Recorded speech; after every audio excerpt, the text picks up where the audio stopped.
parents of the, students, and even you have helped me a lot. And I love, the feeling of being a part of not just one group of friends, but others, and, knowing I had their support as well as my family and my other friends. So I could definitely say I've had a lot of help from people here. Yeah. How does your family deal with it at home? Do you guys have conversations about it? Now that it's been almost a year, we don't really talk about it as much because we just don't want to encourage the fact that I'm sick, because it's hard to pity yourself and be like, oh, woe is me, because you just get behind and you don't progress because you're stuck in the past. But when we just kind of move forward, and when I need to go to the doctor, or I'm feeling weird, or if I need to take new medications or go get more medication, that's when it comes up. But we don't really discuss it. We just talk like a normal family, and everything's like normal. Yeah. Have you ever had to go to the doctor because you were feeling weird? Has there been a scare or?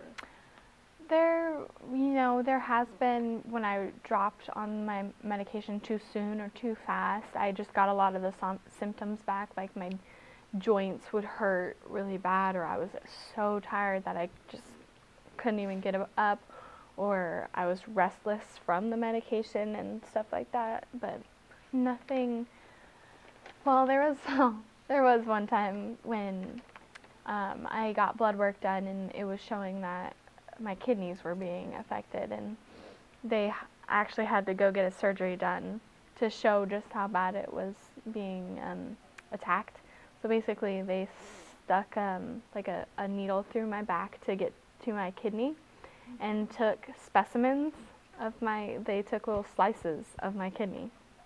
Actually I have a scar from it. It's crazy. It was just a needle, but and that's how I got diagnosed with lupus nephritis. Have you had any other surgeries from this? No, I haven't. Just the kidney biopsy and checkups and stuff like that. What do you miss about your life before you had lupus? Not taking medicines every day. I have to take it in the morning and at night, and it's so frustrating to remember, and two, that I have to take a handful in the morning, and it's just tiring, and I miss having a little space, because the steroids that I'm on, it makes my face, swollen, and it looks like I've gained so much weight, but I really lost weight. Yeah. That's actually, people did, once I came back to school and was on the really, really high doses of medicine to get me back to a stable place, people made fun of me because they thought I gained a lot of weight just because of the really round appearance of my face. So it was hard. Who has influenced you through this experience outside of school? Well, I know God has totally directed me through this whole entire experience to stay strong, but mainly my dad, for sure, because at first he wasn't really supportive in a way, because he didn't want me to have it. He was denying because he was kind of frustrated. But now everything and anything I need to talk to, I go to him. Yeah. So he's a really big influence? Yeah, he's my rock. Yeah. Where do you go to get away from all of the stress, and do you have a place? Is it at home or the beach, or? When I feel really, really overwhelmed, I text one of my friends, can I come over, or can we hang out, can we have lunch, or sometimes even coming to the basketball games or the football games, or just being in a place where everyone is united and happy. It rubs off on me, so I know when I'm in a place like that, it'll help me. Yeah. what have you gotten out of all of this? Like, what is the biggest lesson? Yeah. Oh gosh. I learned that I need to be accepting of everyone because I don't know where they've been. I don't know what they've been through. I don't know, I don't know who everyone is. So I need to, be less judgmental than I have been and really accept everyone for who they are and let them be who they are. And whether I haven't really, have anything taken away from me from the experience. I just gained so much more because I've kind of learned to deal with it in a different way. Yeah. Yeah. So have you done anything, like, not judging people, have you done anything else that really, all these lessons that you've learned, have you done anything to, like, put them in charge? Yeah, basically, I kind of learned that it's so important to live your life right because you only have a certain amount of time, or you have only one time to live it. So I mean, it just kind of came in realization that you have to have a mindset, a certain mindset in life, and if you lose that, you could stray and just ruin everything you worked for. So I actually got involved with Young Life more, and I'm a wildlife leader now. Yeah. So that has definitely helped because I love children, and it's so amazing being able to minister to the younger kids and, use my experience as a learning experience for them as well, to show them that even though I'm going through this, I'm staying, on the right path, and I'm believing to choose God as my Savior, and I'm not going to change just because something like this happened. Yeah. So I know you were a really grateful person before all of this even happened, but like, what are you grateful for now that you weren't before, or what, like, has changed with your gratefulness? I know that I'm so grateful for how my parents are. They just are so loving, and they made the right choices in their past to get to where they are now. So I'm more grateful for that. I didn't really realize that was part of everything, and I'm just so thankful I have a house. And my parents are, it's not a struggle to really pay for my medications or doctor visits. I know it's been a burden because of all the new medical bills and everything, but I mean, we're not in trouble. So I'm grateful that we're, staying afloat, even though I've had so many medical bills. It's unreal. So what advice or anything that you would tell somebody that is just diagnosed with lupus or anything like that, what would you tell them? Don't look at the future. Live in the present. Don't ever depend on what you think is going to happen in the future, unless it's you getting better or you getting stronger or improving at things. And always look forward to getting better.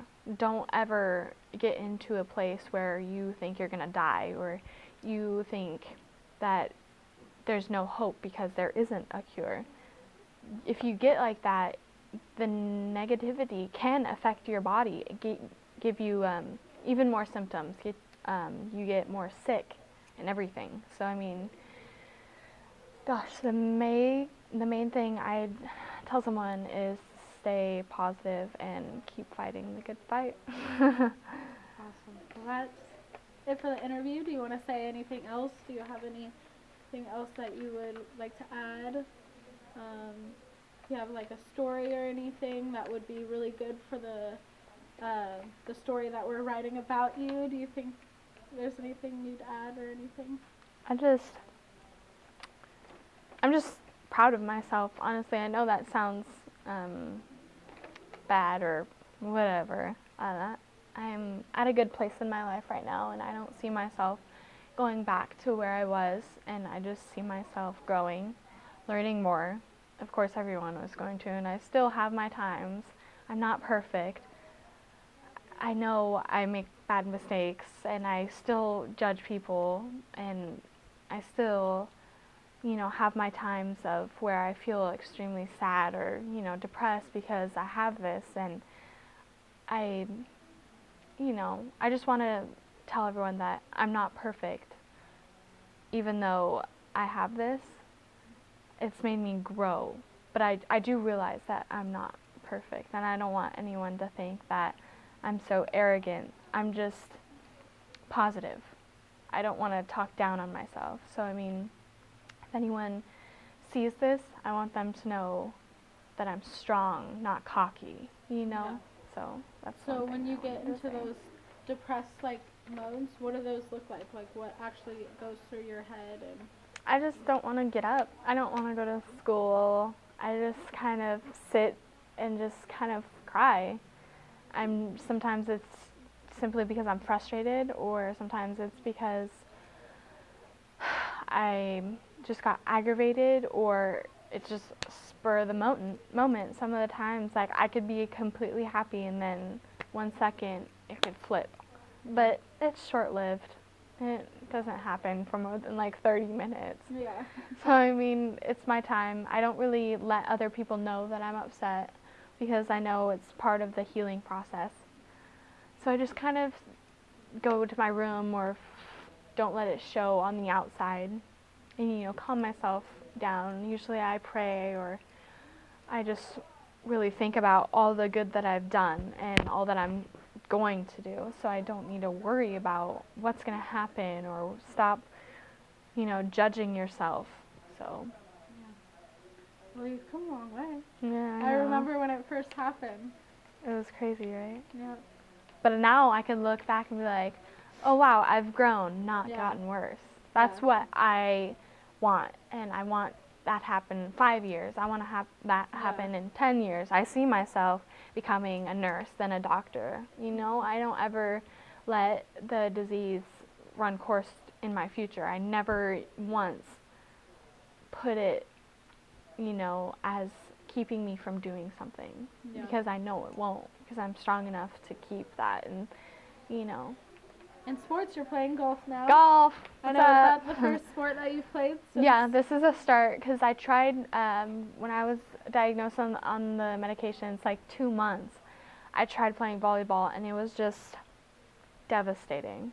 My arms got so swollen. When I hit the ball, there was just an inch bump on my arms, and my knees were swollen, and I got bruised so easily. So it was extremely dangerous. So now I'm hoping to play sports my senior year as well. Yeah. Hopefully volleyball, because that's my favorite sport. But it's what my body will let me do. So Yeah. yeah. It's a big achievement, though. I know, sports. right? That's awesome. Excited. All right. Well, that's it. It didn't last long. That was good. You guys did so good. This is amazing. You are very, very well spoken, and Goldie, it should feel like somebody's just talking to you, Yeah. interviewing you, you guys did amazing. A fluent conversation. Yeah. It was very, very, very good, and thank you for sharing your story. Yeah. It's so inspirational. I got a little teary there. Yeah, I was trying not to, because I don't want anyone to see that. I don't want to see